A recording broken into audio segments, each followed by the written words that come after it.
Do you want to be necrotic focused, fast and highly maneuverable, and have some of the highest damage output in the game? The Necrotic Duelist might be for you. As a duelist specialized rogue, this build is mostly melee, but can weave in bow shots to grant powerful effects and pick off ranged enemies. Working together with Lucanis and Emmrich, you'll be bursting in, blowing up enemies with the Necrosis effect, which is a strong damage over time affliction. You'll be dealing insanely high melee damage, parrying enemies and dodging out. You'll have a permanent uptime on the Necrotic weapon effect, and will have multiple ways of debuffing your enemy's resistances to it. There's so many skills and gear pieces that come together to just this build's damage output. So in this video, I'll go through everything you need to know to get this build up and running right from the beginning all the way to end game. I'll go through your character and your companion's skills, abilities, gear and enchantments, as well as explain how it all works in practice, so buckle up. First, a reminder, I'm celebrating being close to 250k subscribers by giving away a ton of prizes. If you want to be in the running to win a 4090 console of your choice or other prizes, follow the link below and keep an eye out in this video for the purple code word. I'm Commander Shepard, and Dantix is my favorite channel on the Citadel. You don't get the discount. What? So first, let's take a look at the skill tree, which will give you an idea of what's important to this build and how it works. Starting with the middle, we want to aim for our first skill, Hurricane of Blades. It's an area strike ability that deals necrotic damage all around you and costs 1 momentum pip. This will be your easy way to clear out hordes of trash around you skill, but it also has a final strike which benefits from final strike buffing passives. We then want to travel up to Necrotic Fog to deal necrotic damage as we spend momentum.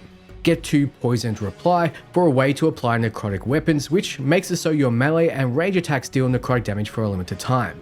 So get good at perfectly countering enemies or simply tune the parry window up in the difficulty settings. You want to then get Toxic Dash. This is a strike projectile based ability that does necrotic damage at its point of contact and applies Sundered. It costs 1 momentum pip. We'll be using Emmrich to detonate this ability with his ability Final Rites, so we'll probably be using this the most out of all our skills. This is the point where you can start picking up passives in the area, since the specialization is locked until you hit level 20. Mighty Strike makes it so strike abilities, which all of your abilities are, deal bonus stagger to enemies suffering from an affliction, which is your necrosis status effect. Assassination makes it so your strike abilities always crit on low health enemies. Overwhelming Tactics makes it so when your momentum is high, charged heavy attacks apply necrosis, so follow the path I've taken down. Piercing Strikes makes it so your strike abilities gain penetration, and Daring Counter grants them deflection. Then we have Poisonous Precision. If you now defeat an enemy by hitting their weak point, you get Necrotic Weapons, and Necrotic Weapons now last 50% longer. Weak point kills are easy if you use your bow, so now your bow is a great support piece.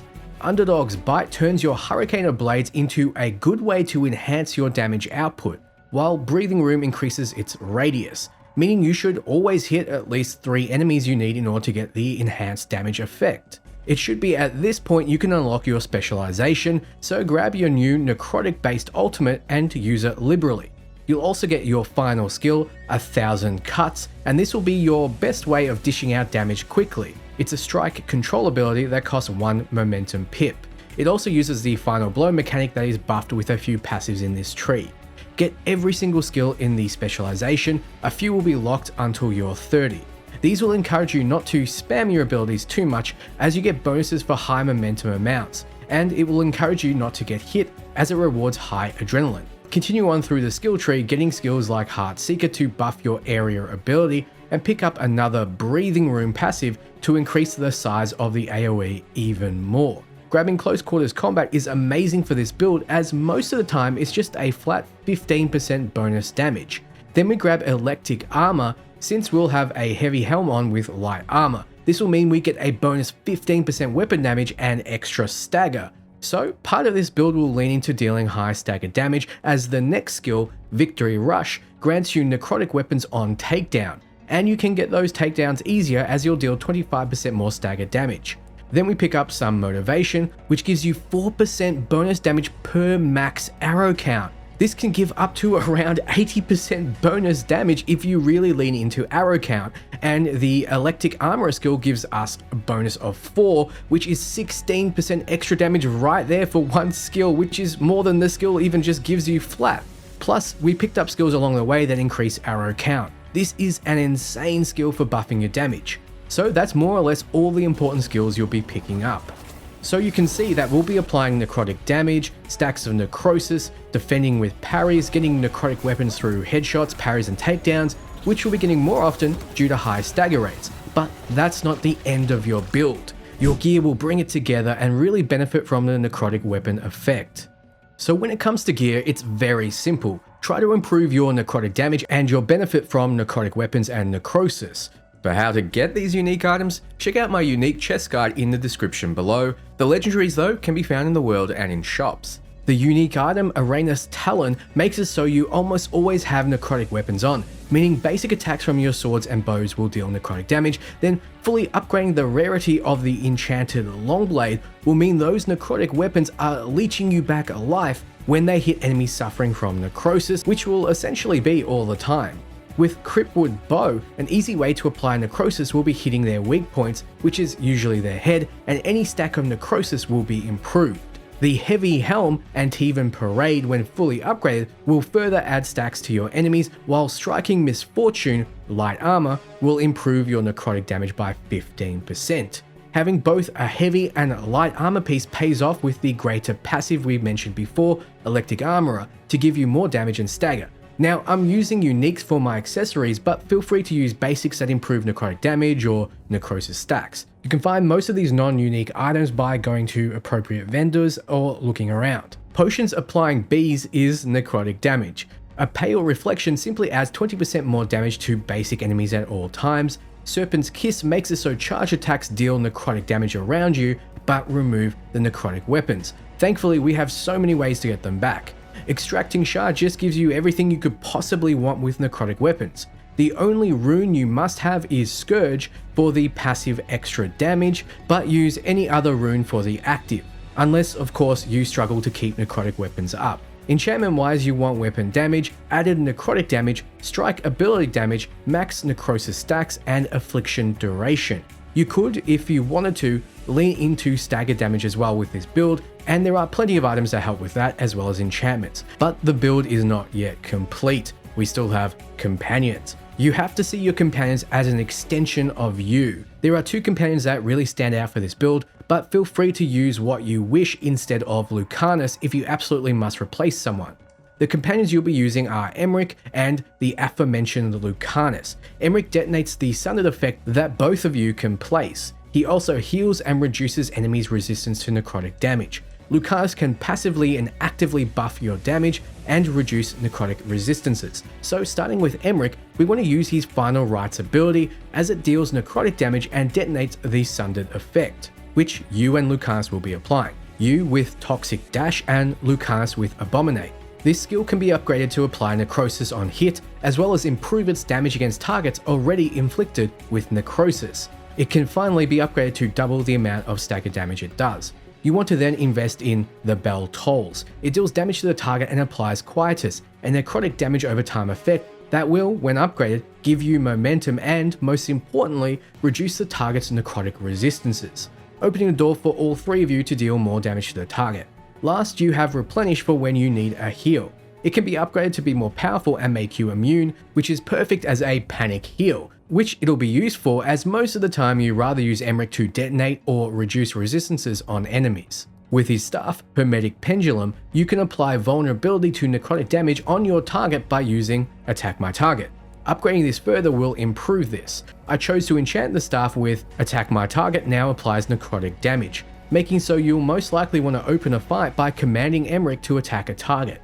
Then with Crowned Focus, all of your crits now apply necrosis, and defeating an enemy with a crit spreads necrosis, so keep an eye out for crit improving gear. I chose to have a revive on his accessory slot, but use anything here.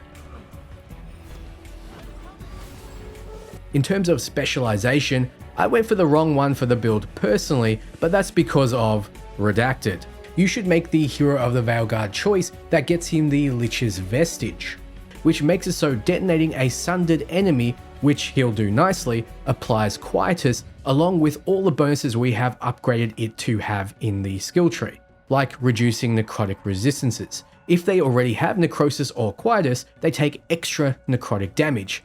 Perfect, extra damage which almost always will apply.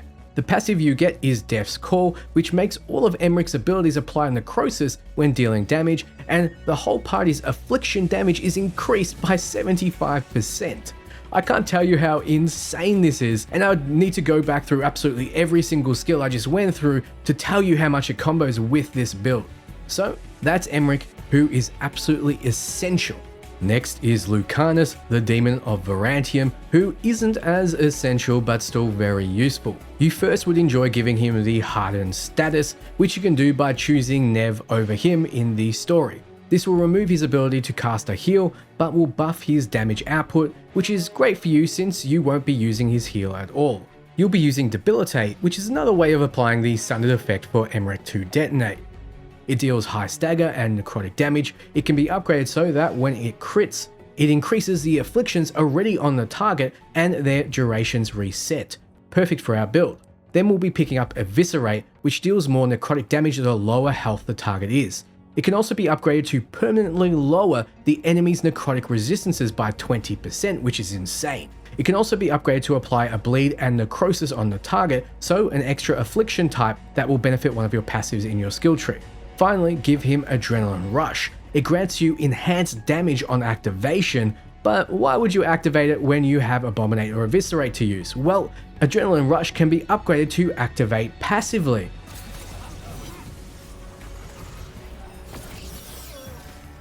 Which means it's simply bonus damage having him on your team. You can see why I want him there. His items further emphasize his abilities. With the Butcher's Screw, you can also apply vulnerability to necrotic damage to a target when you use Attack My Target. So I suggest making Emmrich and Lucanis attack different targets. I also applied the enchantment that makes it so breaking armor applies necrosis. Then with Antivan Blade Kit, afflictions reduce defenses and resistances relative to how many are on the target, and we know we've invested in ways to increase the stacks. Now, if you harden Lucanis, you only have one choice of Hero of the Veilguard chest piece and passive, which turns out to be the best for the build in my opinion anyway. Crow's Tenacity improves the amount of stagger you deal from detonations, which really does add up. Also, I enchanted it to increase the necrotic stacks, which works with his accessory to further reduce the amount of armor and resistances on your enemies. His passive, Demon of Defiance, increases his critical damage and makes him deal 25% more damage to enemies suffering from an affliction, which will be all of them. So how does this build work? Well, any way you want it to, really. It's not a build that requires a particular order of abilities, however I like opening by making Lucanis and Emmrich attack different targets to reduce the target's necrotic resistances, then I pick off little enemies from range with the bow, as well as to build up momentum and to get the necrotic weapons primed if they aren't already. I take some swipes at enemies to build up momentum, I then make Lucanis lower a target's resistances with Eviscerate, then I charge in with Toxic Dash and make Emmrich detonate them.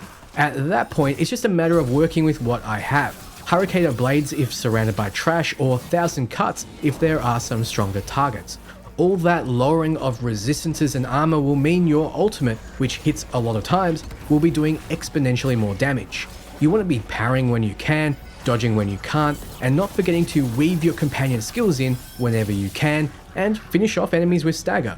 This build is all about dealing high damage while taking none, so it can be a bit of a glass cannon as you'll die easier and lose your damage output if you are hit. You'll also struggle when facing too many necrotic resistant enemies, though with how many ways you'll gain to lower their resistances, you'll be fine in most cases. Keep an eye on your health and prioritize being safe and not surrounded by enemies.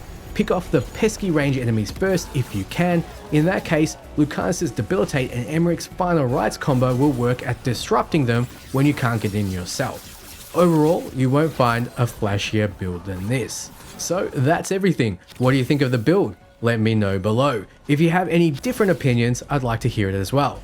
Be sure to enter the competition, and for everything Dragon Age and RPG, you're in the right place. Ciao friends.